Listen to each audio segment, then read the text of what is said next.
2 εβδομάδες. Τόσο καθίσαμε στο νησί της Κύρου φέτος το Πάσχα. Λόγω COVID είχαμε να κάνουμε Πάσχα στο νησί 3 χρόνια. Σε σχέση με το καλοκαίρι είναι σαφώς καλύτερες οι συνθήκες, αφού έχει δροσιά και κυρίως λιγότερο κόσμο. Πολύ λιγότερο κόσμο. Για μένα αυτό έκανε ακόμα πιο όμορφο το νησί. Τόσο όμορφο που σκεφτόμαστε να εγκατασταθούμε εδώ μόνιμα.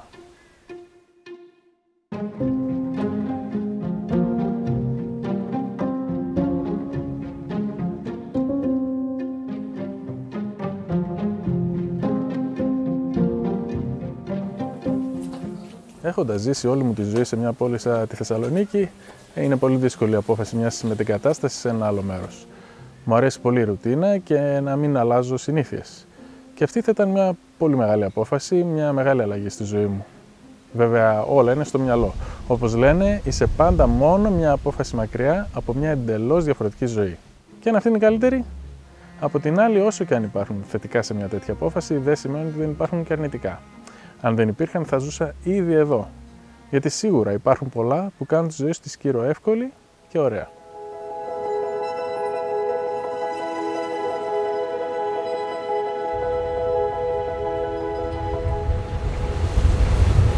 Εν πλώ για το νησί της Κύρου.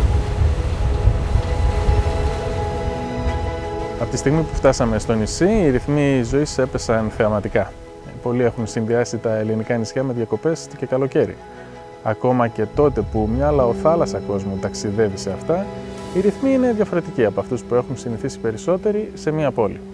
Φανταστείτε λοιπόν πόσο πιο ήρεμη είναι η ζωή εδώ, εκτός καλοκαιρινής περίοδου. Και είναι όντως πολύ ήρεμη.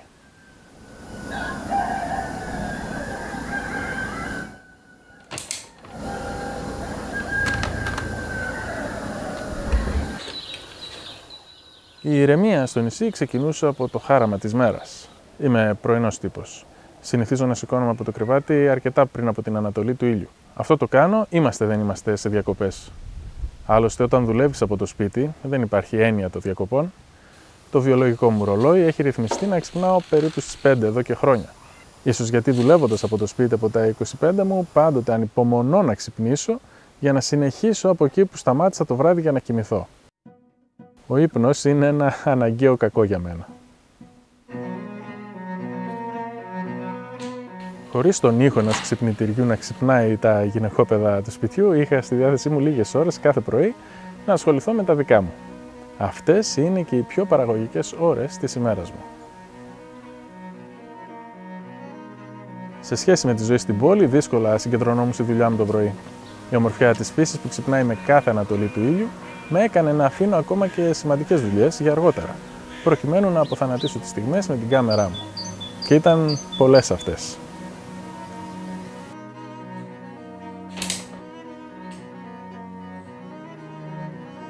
Η κινηματογράφηση βέβαια δεν σταματούσε όταν τελείωνα την εγγραφή του βίντεο, ίσα-ίσα τότε αρχίζει. Καταρχήν έπρεπε να μεταφέρω τα βίντεο από τις κάμερες στον υπολογιστή. Έπειτα να αποθηκεύσω ένα backup σε έναν εξωτερικό σκληρό, παρόλο που τα βίντεο θα εξακολουθούσαν να υπάρχουν μέσα στις κάμερες μέχρι να επιστρέψω στη Θεσσαλονίκη. Better safe than sorry. Όλος αυτός ο όγκος δεδομένων απαιτούσε χρόνο για τη μεταφορά του.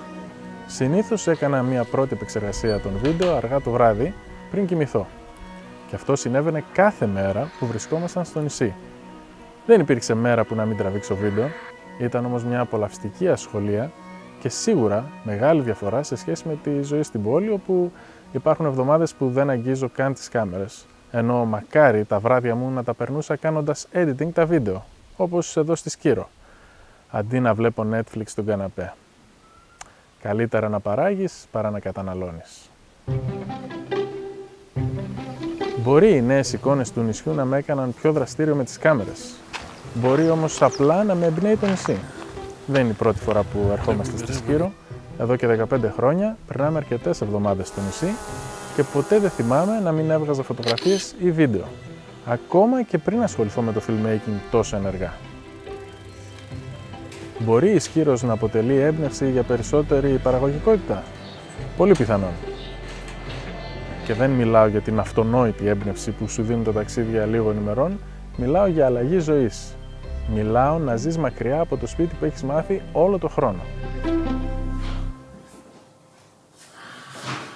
Παρακολουθώ εδώ και χρόνια έναν YouTuber που ζούσε στη Νέα Υόρκη και έκανε βίντεο κάθε μέρα. Εδώ και 3 χρόνια όμως που μετακόμισε οικογενειακός στο Λος Άντζελες, έχει κάνει συνολικά μόλις 10 βίντεο. Αλλά όποτε βρεθεί στη Νέα Υόρκη, ξανακάνει βίντεο. Είναι προφανές ότι το μέρος τον επηρέασε σημαντικά. Οπότε για αυτόν η μετεγκατάσταση φαίνεται να του στέρισε τη δημιουργικότητά του. Οπότε σκέφτομαι, μήπως σε μένα θα λειτουργούσε αντίστροφα? Μήπως τελικά η ζωή σε μια πόλη που έχω ζήσει τόσα χρόνια είναι αυτή που με εμποδίζει να δημιουργήσω? Να είμαι πιο παραγωγικός? Να είμαι πιο χαρούμενος? Το ίδιο το σπίτι φυσικά συντελεί στην απόφαση μιας μετεγκατάστασης. Άλλο να ζει σε διαμέρισμα, άλλο σε μονοκατοικία με αυλή. Άλλο η φασαρία της πόλης, άλλο η ασφάλεια που νιώθεις εδώ με ανοιχτά παράθυρα, χωρίς συναγερμούς και κάμερες ασφαλείας. Άγνωστες λέξεις για το νησί της Κύρου. Ένα νησί των 3.000 κατοίκων, στο οποίο λίγο πολύ γνωριζόμαστε μεταξύ μας. Ένα νησί που δεν είναι στους δημοφιλείς προορισμούς των τουριστών. Για κάποιους αυτό ίσως να μην είναι καλό, όταν η δουλειά τους στηρίζεται στον τουρισμό. Για εμένα όμως, που δουλεύω από παντού και δεν έχω να κάνω με κόσμο, αυτό είναι πραγματικά όνειρο.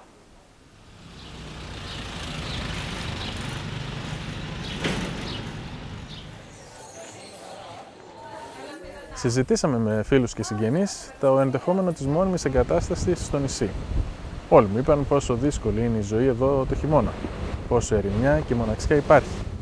Επειδή λένε ότι δεν το έχω ζήσει, επειδή πάντα είχα ανθρώπους γύρω μου, νομίζω ότι μου αρέσει να είμαι μόνος μου. Αλλά μόλις θα βρεθώ μόνος μου, τότε θα δυσκολευτώ.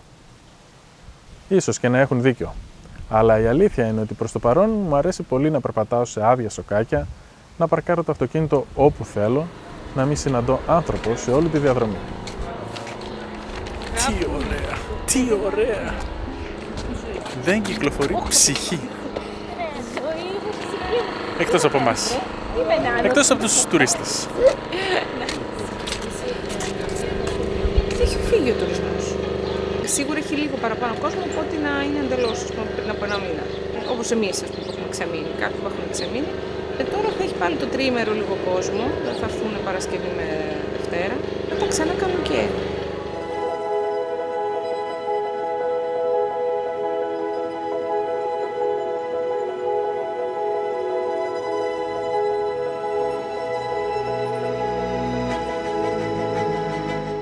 Εδώ όμως και να θες να τον βρίσκεις. Δεν θα το θέλω και να θέλω να το ψάξω. Κάποια στιγμή σου λείπει.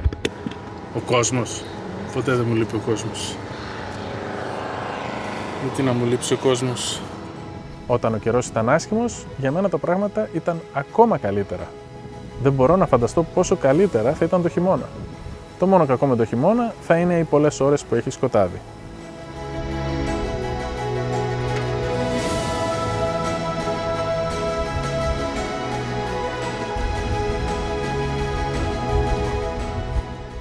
Αυτές τις 2 εβδομάδες ολόκληρο το νησί μου φάνηκε σαν ένας απέραντος παιδότοπος για μένα, όπου μπορώ να πάω παντού χωρίς να ενοχλώ κανέναν και κυρίως χωρίς να με ενοχλεί κανείς.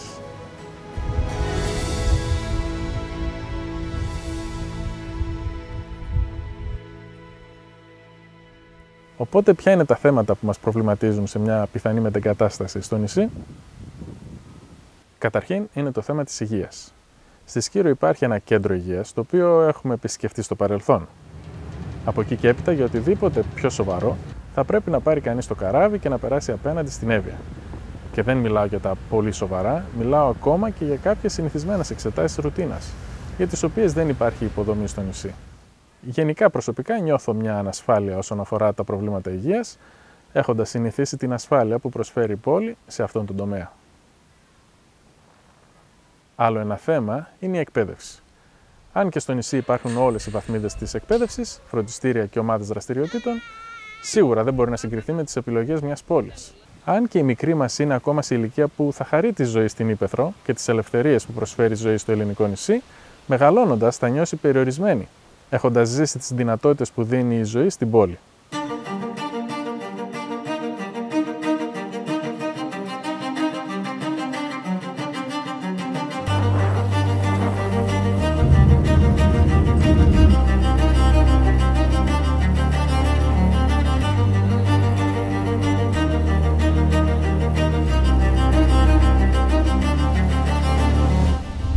έρθει εδώ, στον αρχαιολογικό χώρο στο Παλαμάρι, όπου παλιά δούλευε η Ζωή.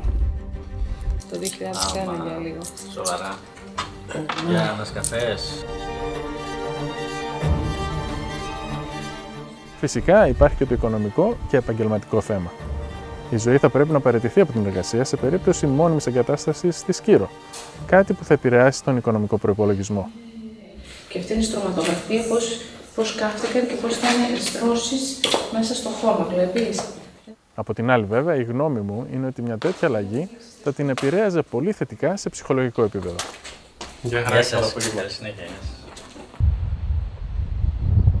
Εκεί πίσω είναι τα νησιά Ποδιές, που είχαμε δει σε προηγούμενο βίντεο.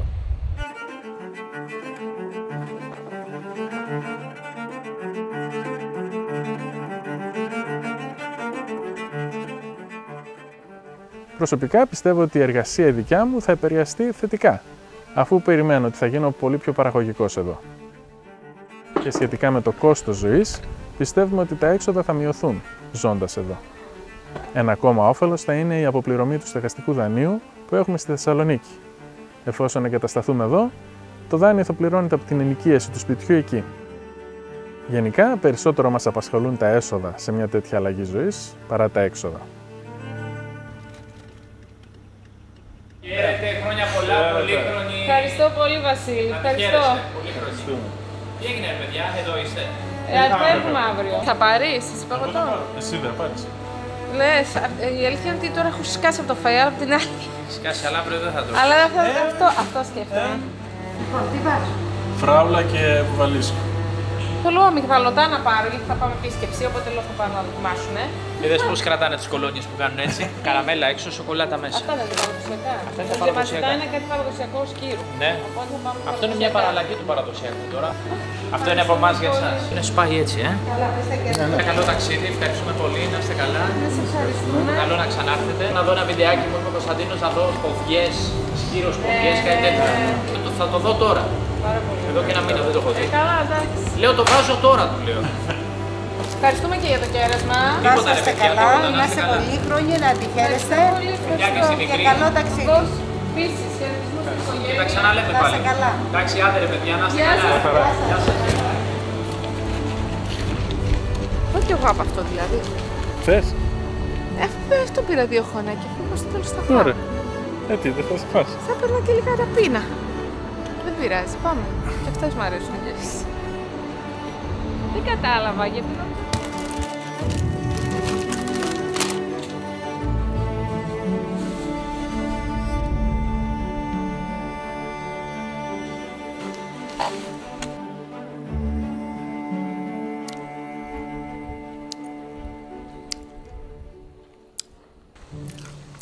Το καλύτερο παγωτό, όχι μόνο στη Σκύρο, αλλά και από τα παγωτά στη Θεσσαλονίκη. Καϊμάκι με βουβαλίσιο γάλα και φράουλα. Πραγματικές φράουλες. Μετά από αυτές τις 2 εβδομάδες, η μόνιμη εγκατάσταση στη Σκύρο δεν μοιάζει πια σαν ένα τόσο μακρινό όνειρο. Είχα ξεχάσει πόσο ωραίο είναι το νησί χωρίς τους τουρίστες και την αφόρητη ζέστη του καλοκαιριού. Η φύση ήταν και στα καλύτερά της τώρα την Άνοιξη, δίνοντας χρώμα σε οτιδήποτε γύρω μας. Τι θα σου λείψει από τη Σκύρο? Η ησυχία, η ηρεμία και η ομορφιά, το φυσικό περιβάλλον. Και ο αδερφός μου με τα παιδιά, φυσικά. Από την άλλη, τα θέματα της υγείας, της εκπαίδευσης και της εργασίας παραμένουν. Ακόμα και αν λύσουμε το επαγγελματικό κομμάτι, η έλλειψη νοσοκομιακής φροντίδας παραμένει. Και όταν η μικρή μπει στην εφηβεία, τα πράγματα θα δυσκολέψουν για εκείνη και κατ' επέκταση για εμάς. Η ώρα των αποχαιρετισμών. Σε μια άδεια Σκύρο.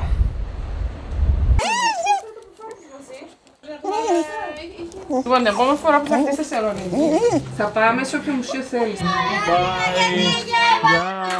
ταξίδι! Άντε, bye!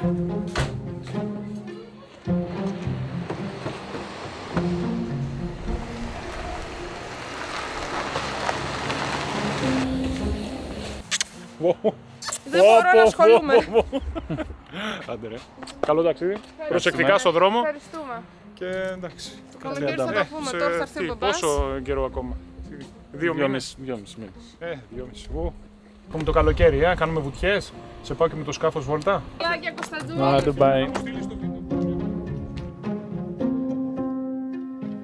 Αν δεν είχαμε οικογένεια, λογικά θα είχαμε ήδη έρθει εδώ.